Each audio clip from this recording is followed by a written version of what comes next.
नमस्कार दोस्तों। भरत तिवारी मामले में क्या हुआ?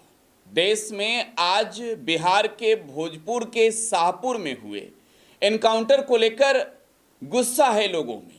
ये सवाल है कि ये एनकाउंटर आखिरकार पुलिस ने क्यों की। लोग ये बता रहे हैं खुलकर कि ये एनकाउंटर नहीं बल्कि हत्या है। भरत तिवारी की गोली मारकर हत्या बिहार पुलिस ने किया है क्योंकि भरत तिवारी ने सरेंडर कर दिया था। लेकिन अब इस मामले में इतना दिन बीत चुका है, 17 तारीख की यह घटना है। अब तक क्या कुछ हुआ है और इस पूरे मामले में अब आने वाले वक्त में क्या कुछ होगा, इस बात पर सबकी नज़र भी बनी हुई है।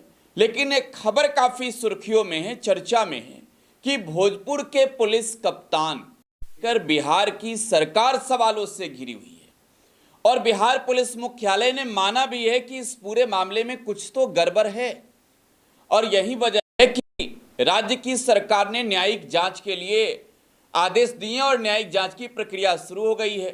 कल हाईकोर्ट के रिटायर्ड जज विनोद कुमार सिन्हा इस पूरे मामले की जांच करने शाहपुर के बिलौटी गांव पहुंचे थे, जो भरत तिवारी का गांव है। और वहां जाकर ना सिर्फ पीओ पैलेस ऑफ ऑकरेंस जिसे कहते हैं घटना स्थल, उसका मुआयना किया, बल्कि भरत तिवारी के परिवार के लोगों से बातचीत भी की। और देखिए, इस वक्त जो हमारे पास जानकारियां हैं भरत तिवारी के एनकाउंटर को लेकर, पुलिस महकमे के अंदर बेचैनी बढ़ी हुई है, हरकंप मचा हुआ है।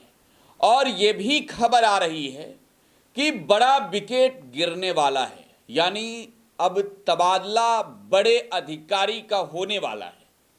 आपको मालूम है कि भरत तिवारी एनकाउंटर के मामले में शाहपुर के थानाध्यक्ष सहित एक और पुलिस अधिकारी और कुछ सिपाहियों को निलंबित किया गया था।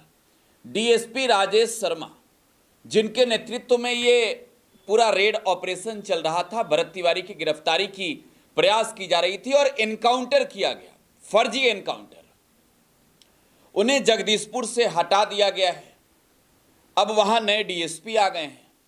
लेकिन अब चर्चा यह है कि भोजपुर के पुलिस कप्तान पर भी एक्शन तय माना जा रहा है, क्योंकि पुलिस मुख्यालय को इस बात की जो बाकायदा जानकारी मिली है, ये एनकाउंटर नहीं बल्कि हत्या है। बिहार पुलिस मुख्यालय के पास भी पक्का इनपुट आ गया है और इस पूरे एनकाउंटर की खबर बिहार पुलिस के अधिकारी, जो जिले के पुलिस कप्तान होते हैं, उन्हें थी। इस एनकाउंटर में जो कुछ भी चूक हुआ है, सिर्फ थानेदार और कुछ एक पुलिस जवान को सस्पेंड कर देने से ये मामला खत्म नहीं होने वाला है। भोजपुर पुलिस अधीक्षक ने क्यों नहीं एट ए टाइम पुलिस मुख्यालय को पूरी जानकारी रिपोर्ट की। और देखिए, दो तथ्य हैं। पहला तथ्य ये है पुलिस का कि जो व्यक्ति भरत तिवारी था वो हाथों में हथियार लिए घूम रहा था। वो एक आपराधिक प्रवृत्ति का व्यक्ति था और उसने पुलिस की भी हत्या की प्रयास की। वीडियो आया आत्मसमर्पण का। पुलिस की दलील यह है कि आत्मसमर्पण करने के बाद फिर से उसने हथियार उठाने की कोशिश की। तब एसटीएफ के जवान ने एनकाउंटर में गोली मारी।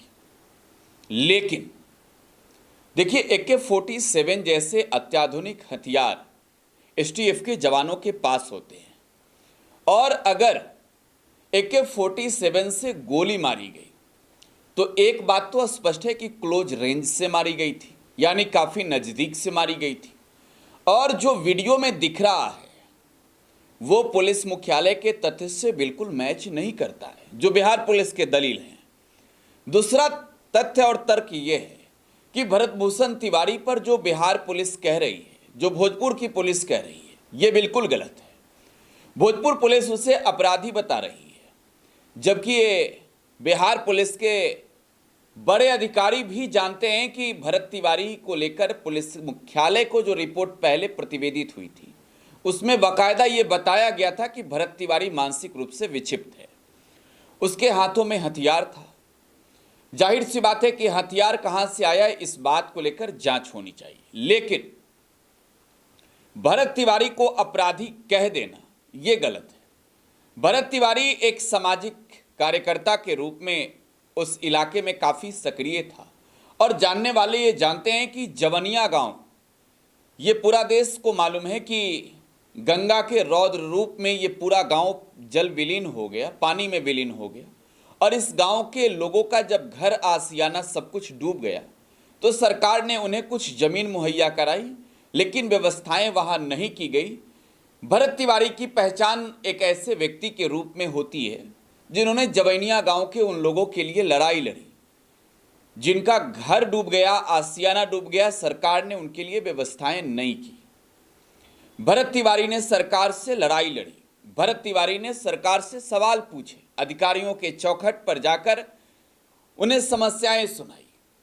तो आम जनता का यह कहना है कि भरत तिवारी एक अपराधी नहीं बल्कि एक ऐसा व्यक्ति था जो समाज के लिए लड़ता था और उसने कभी जाति और पार्टी नहीं देखी।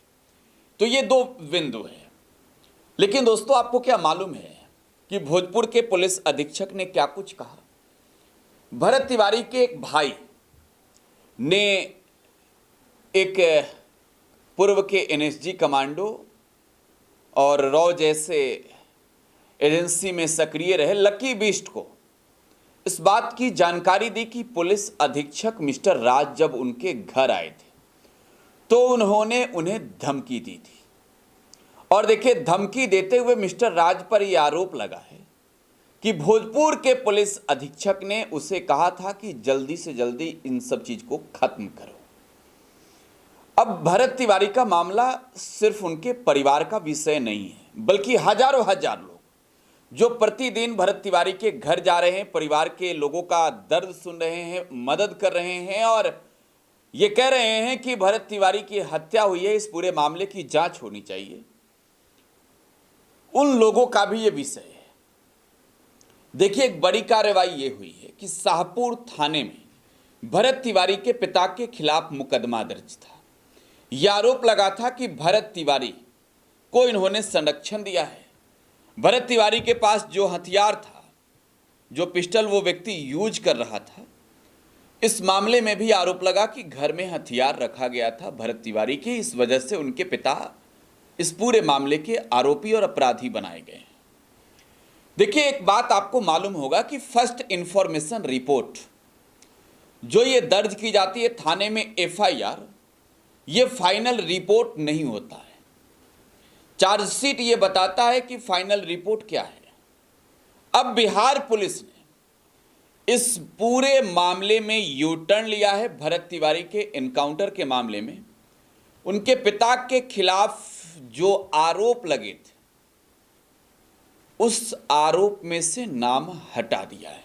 जी हाँ, भरत तिवारी के पिता के नाम पर मुकदमा दर्ज था काशीनाथ तिवारी के विरुद्ध और ये मुकदमा हथियार रखने और भरत तिवारी को संरक्षण देने का था। धारा 132 बीएनएस की 109(1), 351(2), 352(3)(5) बीएनएस 2023 और 25/9/27/35 आर्म्स एक्ट के तहत इनके विरुद्ध मुकदमा दर्ज हुआ था।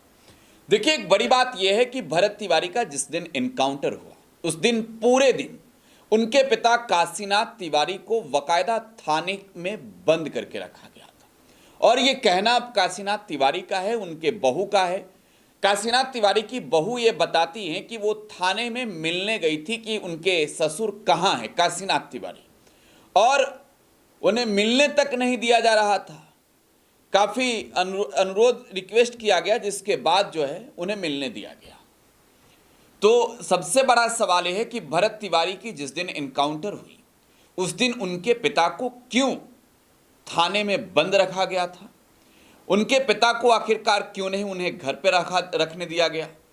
इसके अलावे भोजपुर पुलिस के अधीक्षक मिस्टर राज जो ये परिवार के लोगों को मोबाइल कैमरे के सामने बता रहे थे कि वो उनकी बातों को सुनने आए हैं, अकेले में जाकर भरत तिवारी के भाई को क्यों धमकाया और इसकी वास्तविकता क्या है, क्यों नहीं मिस्टर राज खुद बताते हैं। इस रिपोर्ट में बस इतना ही। आप टुडे बिहार न्यूज के साथ बने रहें।